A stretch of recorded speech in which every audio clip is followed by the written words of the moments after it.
Science teacher Alison Tiltman is always on the lookout for new ideas that will excite and engage her students. And she's not afraid to get other departments involved, like design and technology and maths, if she thinks a cross-curricular experience will enhance their learning. Just because I'm a science teacher doesn't mean to say that you can't take science elsewhere. It's an all-round education that the students require, and it's an all-round education they receive. We'll be examining 2 of Alison's pet projects. Later, we'll take a look at rockets. But first up, it's bath bombs. The project started as an extracurricular activity, but Alison saw an opportunity to use it in her Year 9 science lessons to bring relevance to chemical rates of reaction and energy transfer. And by working with design and technology teacher Nikki O'Byrne, they were also able to find a way for her to cover the use of plastics and packaging design. To tie the whole project together, Alison challenges the students to imagine they're running their own cosmetics companies. And the first step in D&T is to design and make a mould for their bath bomb. We're doing an apple because we think that it can appeal to both men and female, and it's gives off so we can use fruity flavours when we do our bath bomb, so it smells nice, and so we think it's just appealing. What else do you think you could do to it to add some more detail? We're putting more layers on it, for the cherry on top of the cake. What about using some of the string? Because that will give you the rigid area of the cupcake. What would you say yours is going to be like when it's molded? Well, it's going to be quite similar to yours, but obviously my eyes and mouth go out instead of in. Yeah. So who do you think is going to come out best? Mine, definitely. With the actual moulds themselves and making the moulds for the bath bombs, they have to use cardboard to actually cut out, so that then they can use the plastic and vacuum form the plastic to make the moulds to put the bath bombs in.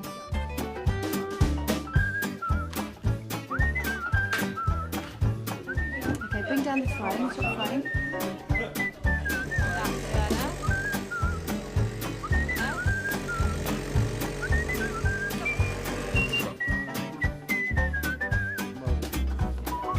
The string came out well with the texture on the cake. And the cherry worked really well too, and hopefully it'll work well in the bath bomb too. The lines are down there, and on here, the lines are down there. So when the vacuum turned on, because it moulds to the exact shape of what you made, the lines showed up. So next time we'd probably use the flat side of the cardboard. But overall we're pretty happy with it. And Miss Tiltman, she gave us an idea if you wanted a bit of effect, you could put some fake worms in it, so when it fizzes out, all these worms come out.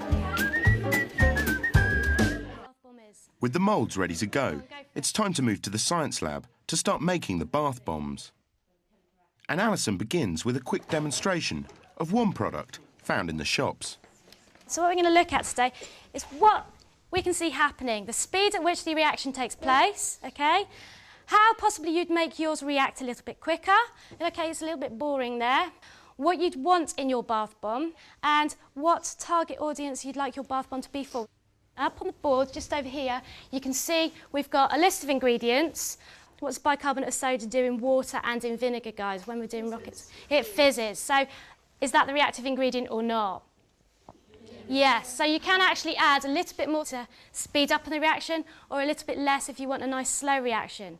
The other ingredients are there, of course, to make you smell nice. What we tend to do is think about where chemical reactions take place and the relevance of it in the real world. And we decided that bath bombs was a great starting point.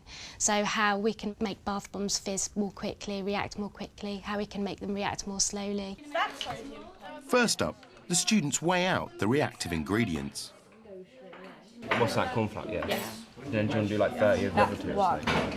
Should we do a really expensive? We'll put 20 grams of citric acid. No, 30. We're making it faster, so we've added more citric acid so that it fizzes faster and there's a better chemical reaction towards it. Because that one over there was quite slow, so. We wanted to put more in. Instead of using 15 grams, we used 20 grams. Next, it's time to add their choice of colour and scent. Now, Carly's just asked me how much do I add of the smell. It's entirely up to you. Do you want to have a nice overpowering bath? Do you want to have one that's going to make you sneeze? Do you want to have a bath that's, as you open the door, once you finish, the smell goes through the house? Entirely up to you how much smell you want. I did see some Rudolph noses at Christmas that were bright red, and I actually bought one, put it in the bath, and I turned red. Okay, so it's entirely up to you how much you want to actually put in there. Well, I think we went for like orange, and then we put lemon in as well, so it's like a citrusy one. And then we went for red as well, because like we thought that was quite a cool colour. Alison puts a large part of the success of the project down to its cross-curricular nature. It just allows the students to see that not every subject is its subject in its own right. It goes across the board. You can incorporate your science into other subjects. We're also thinking about our packaging and what it's going to be called. We're going to make it as a full stop. So full stop, enter stress, something like that. So we're making up slogans already. Ready, Alex? Well, we chose the mould because it's nice and circular, so that's a good amount of surface area to use. And we are going to now put it onto the grounds and see if it holds its shape. See, I think we haven't put enough oil in the base, so it's stuck to it. So what we're going to do is we're going to take it all out, put some more oil in and try again. So has it been difficult for Alison to set such a project up? There's lots of big challenges. A lot of that is support. I think you need support from senior management in particular. You need support from other staff in other subject areas. You need the time to be able to plan it. And you need to be able to be open to making mistakes and things going wrong. For example, when I first did the project, the bath bombs would not come out their moulds, or they just made them into slush. On the other hand, when it does go right, it's fantastic.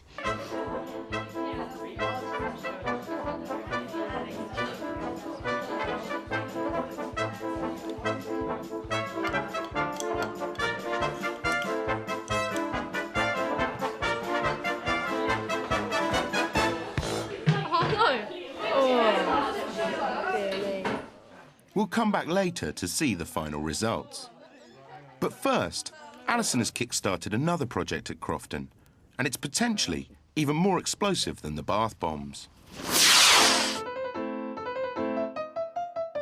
We're going to have one egg, and you guys have to protect 2. We have to make the rocket go up 750 feet, and it has to hold 2 eggs in its nose cone. And these eggs, when the rocket comes down with a parachute, the eggs can't be cracked or broken in any way. Currently, the Rockets project is an after-school club, but it has obvious potential in science, maths and technology. Where's the long pokey thing? And like bath bombs, Alison hopes to find more ways to take advantage of its popularity in lesson time next year. We've actually filmed the rockets taking off that we've used within science lessons as well. So they're able to do their calculations and of speed, acceleration, gravity. That looks good, but what I would do is I'd duct tape over. Oh yeah.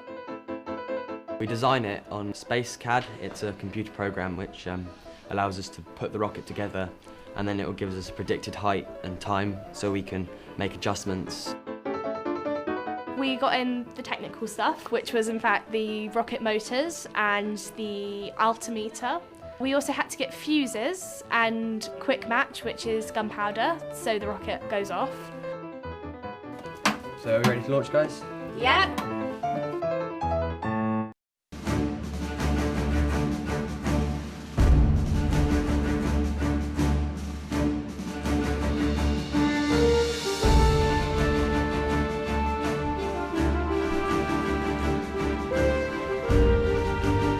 In times we've had rockets sort of spiral off and crash and do somersaults. And we often keep a bucket of water by us in case we set out like the grass again. Sometimes they don't launch at all and you don't know why, so you just have to stand there and work it out, which takes a while, but we're getting better at it.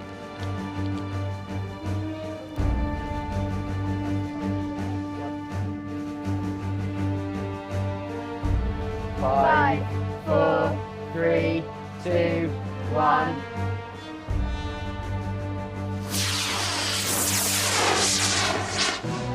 We lost track of the rocket. 13 The kids in the tennis courts have got it. Thankfully, the parachute and landing craft were found. But will the egg have survived? So let's see if it survived.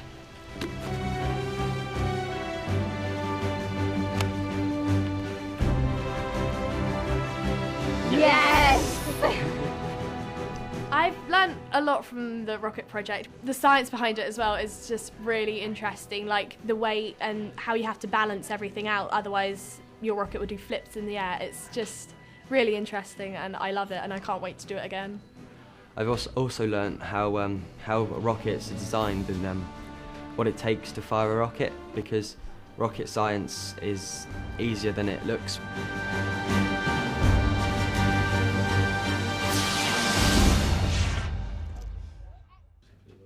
Back to the bath bombs. By adding the business dimension to the project, Alison has found ways to extend it further. The students also use their design and technology and ICT lessons to explore packaging designs and display stands. While in maths, they have addressed the financial side of their businesses and investigated the potential costs and profits for their companies. But it doesn't have to end there. We introduced an apprentice-style competition and they're able to compete with one another to make the bath bombs, sell the bath bombs, and from that we decide which one is going to be hired rather than fired. People come to school and they see maths separate from other subjects, but in a project like this it all joins together and they can see that maths and science, maths and technology all works together, you know, and there is value, to learning different aspects in different subjects. Back in science, and the moment of truth has arrived. It's time to see if their bath bombs will sink or swim. I want you to show us your bath bombs and tell us what ingredients you put in there, why you put the quantities you did, why you put the smells you did, and just give us a little bit of an idea of names that you may have come up with for your bath bombs. Well, we put 17 grams of citric acid and sodium bicarbonate, so the reaction would be a little bit quicker. And we're thinking of, because it's quite orange, you could do a tanning one, so it makes you browner in the bath. Fantastic. Right, do you want to have a go and put it in the water? It was a bit of a sinker then, wasn't it? Wow. So we're hoping for an orangey smell. Can anybody smell the orange yet? I can. The project itself actually won a semi-final position in an innovative teaching competition, which was a worldwide competition.